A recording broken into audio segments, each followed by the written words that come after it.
Imagine two giant countries, each with its own way of collecting money from its people. On one side, the United States, a nation built on the idea of limited government and personal freedom.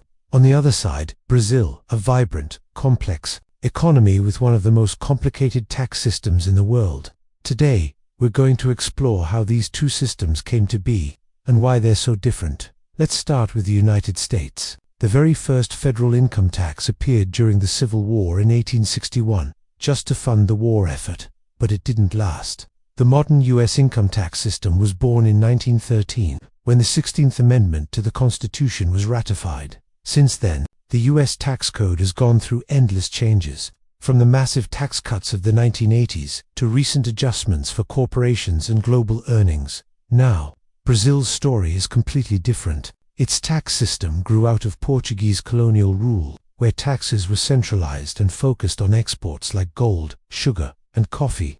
In the 20th century, Brazil adopted a federal structure, like the US, but the way it split powers between federal, state, and municipal governments created a tangled web of rules. Over time, new taxes were added layer after layer, turning the system into one of the most complex in the world. Here's one big difference: complexity. In the US, paying taxes can still be a headache, but in Brazil, it's a full-time job. According to the World Bank, companies in Brazil can spend more than 1,500 hours a year just on tax compliance. In the US, it's closer to 200 hours. Both countries are federations, but they divide tax powers differently.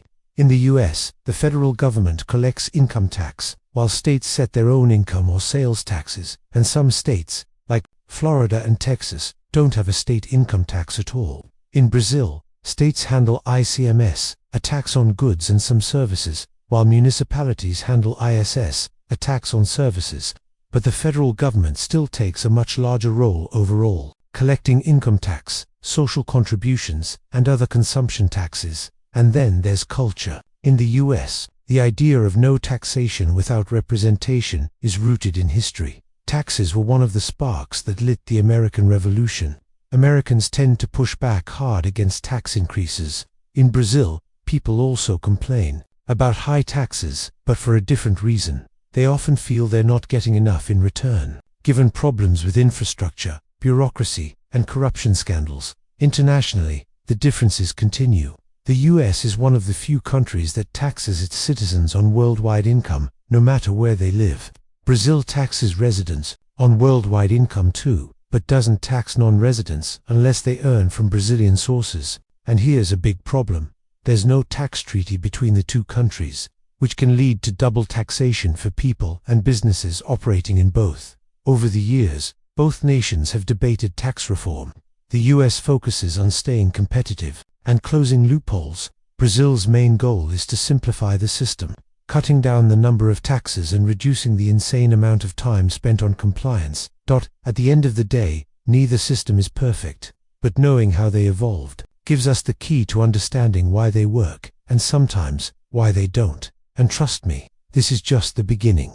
When it comes to personal income tax, the differences between Brazil and the United States are huge, and if you're thinking about living, working, or investing in either country, you need to understand them. Let's start with the United States. The US has a progressive federal income tax system. The more you earn, the higher the percentage you pay. In 2025, the federal rates range from 10% all the way up to 37%, but that's just the federal part. Each state decides whether to have its own income tax, and the rules vary wildly. In California, for example, you can pay over 13% in state income tax, while in Florida or Texas, you pay zero. Yep, nothing.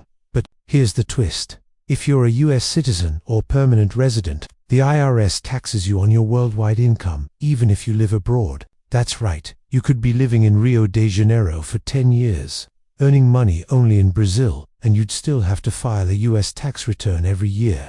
There are credits and exclusions to avoid double taxation, but the paperwork can be intense. Now, Brazil's system works differently. It's also progressive, but the brackets are narrower.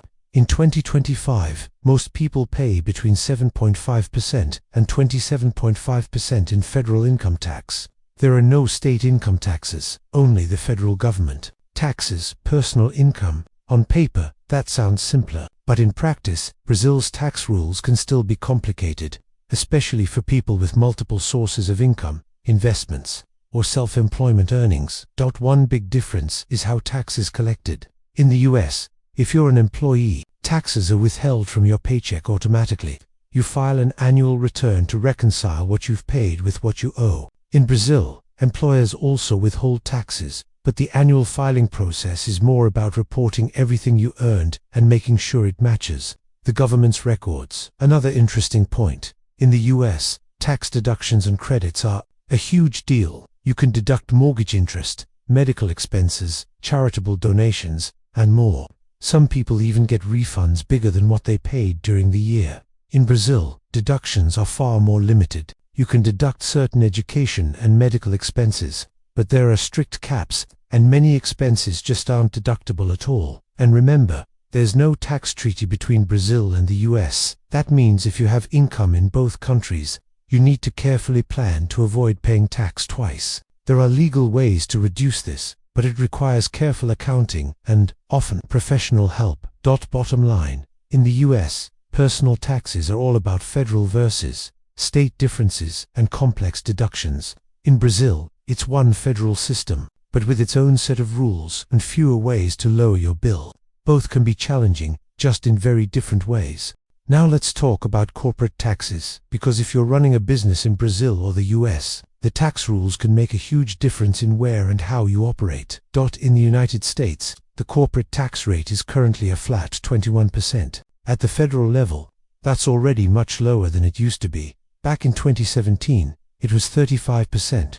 But here's where it gets tricky. Many states also have their own corporate income taxes, which can range from 2% to over 11%. This means a company in Texas, where there's no corporate income tax, could end up paying far less than a similar company in California or New York. The US also taxes corporations only on income earned within the country.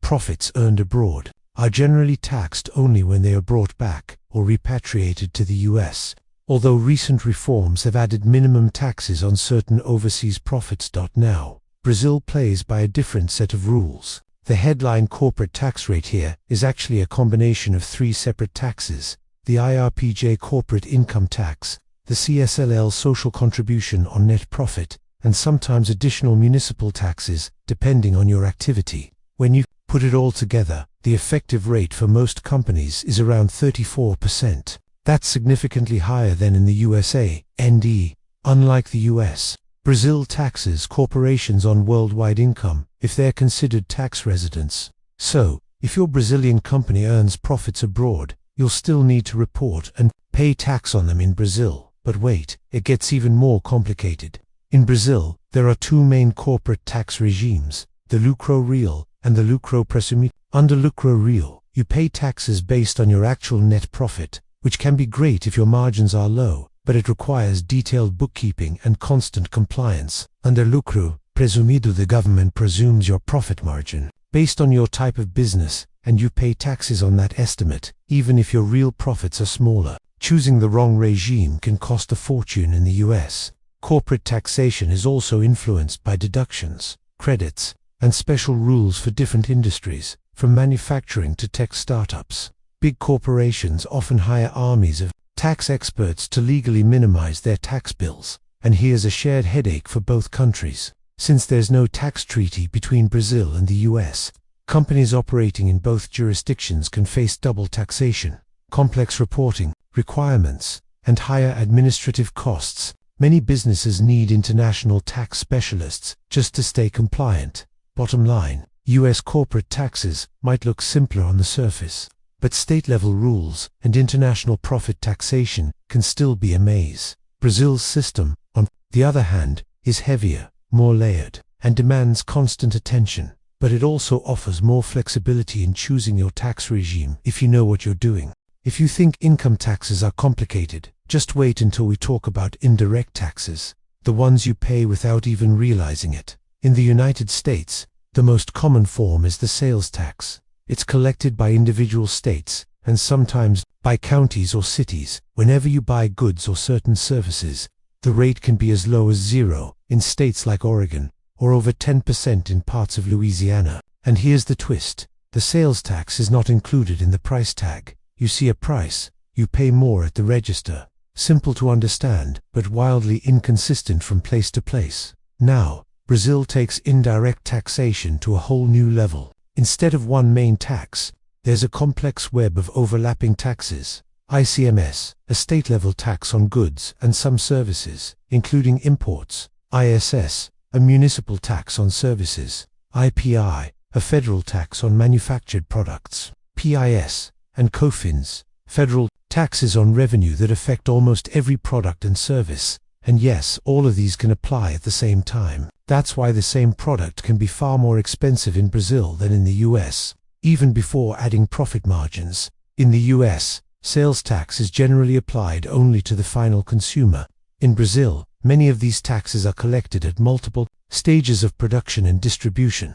This cascading effect means the tax burden builds up along the supply chain, and consumers pay for it in the final price. Let's put it in perspective. Imagine buying a smartphone. In the US, if you're in a state with a 7% sales tax, that's what you pay on top of the sticker price. In Brazil, that same phone could have already been taxed several times before it even reached the store, making it significantly more expensive. And here's another difference: transparency. In the US, it's easy to see the sales tax rate. It's listed on your receipt. In Brazil, it's often buried in the final price. And only recently have laws required businesses to show the estimated tax amount to consumers. For imports, the contrast is even sharper. US customs duties are usually modest, unless you're importing restricted goods. In Brazil, import taxes can be huge, sometimes over 60% of the product's value, plus ICMS and other fees.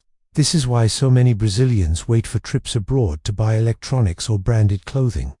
In the end, indirect taxes shape not just prices, but consumer behavior. Americans might choose where to shop based on sales tax rates, while Brazilians often look for ways to reduce their exposure to high consumption.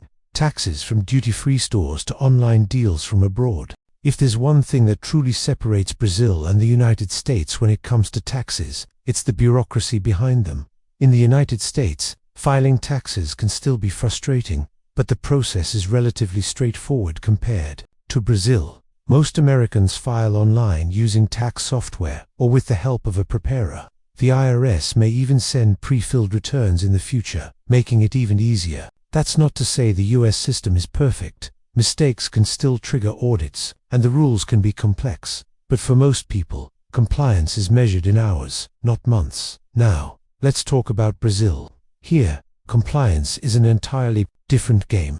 The country ranks among the most time-consuming in the world for tax preparation. For businesses, it's not unusual to have entire departments or outsourced accounting firms dedicated solely to handling taxes.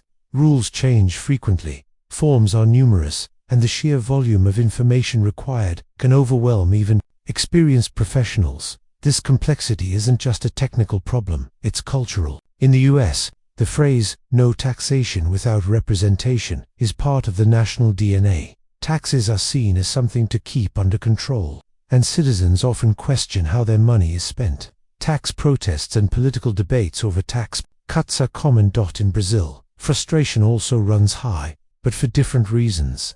Many Brazilians feel that the taxes they pay don't match the quality of public services they receive. Issues like poor infrastructure, underfunded healthcare, and corruption scandals fuel the perception that taxes are more of a burden than a civic duty. These cultural attitudes affect behavior. In the US, while tax evasion exists, compliance rates are generally high because the system is perceived as enforceable and, to some extent, fair. In Brazil, the combination of high rates, complex rules, and mistrust in government creates stronger incentives for informal work, underreporting, and tax avoidance strategies. Yet, both countries face the same underlying challenge: building a tax system that's fair, efficient, and trusted by the people who pay into it. In the US, the focus is on keeping rates competitive and simplifying the code.